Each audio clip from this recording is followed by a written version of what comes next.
शरद पवार आणि उद्धव ठाकरेंनी फडणवीसांच्या वाढदिवसाच्या निमित्तानं त्यांचं कौतुक केलंय। देवेंद्र यांच्या कार्याची गती अफाट आहे असे गौरवाचे उद्गार पवारांनी महाराष्ट्र नायक या पुस्तकामध्ये काढले आहेत। तर फडणवीसांना राष्ट्रीय पातळीवर जबाबदारी मिळण्याची शक्यता आहे असं उद्धव ठाकरे यांनी म्हटलंय।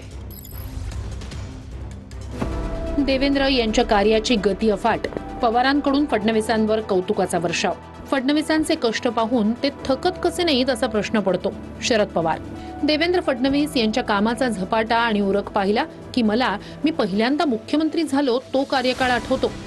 देवेंद्र फडणवीसांची देखील ही गती ते माझ्या वयाचे होईपर्यंत राहो आणि कालचक्रमानानं ती वृद्धिंगत होत राहो असं अभिष्ट चिंतन त्यांच्या वाढदिवसानिमित्त करतो। क्रियाशील राहण्यासाठी प्रकृती शिडशिडीत असावी असं स्थूलमानानं म्हटलं जातं, पण आम्हा दोघांमधील साम्य लक्षात घेता आमच्या कार्यक्षमतेत स्थूलपणा कधी आडवा आला नाही। विनोदाचा भाग सोडला तर त्यांचे कष्ट पाहून ते थकत कसे नाहीत असा प्रश्न मलाही पडतो। ही त्यांच्या कार्याची पोचपावती आहे।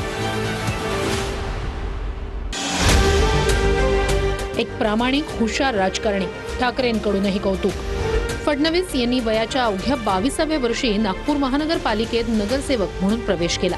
त्यांचा अभ्यासू स्वभाव आणि कायदेशीर, आर्थिक तसंच प्रशासकीय विषयांवरील सखोल ज्ञान त्यांना भाजपमधील इतर सदस्यांपासून वेगळं ठरवतं। फडणवीस यांना भविष्यात राष्ट्रीय पातळीवर महत्त्वाची जबाबदारी मिळण्याची शक्यता आहे, कारण त्यांचा अभ्यासू स्वभाव आणि प्रशासकीय कौशल्य पक्षाला उपयुक्त ठरेल।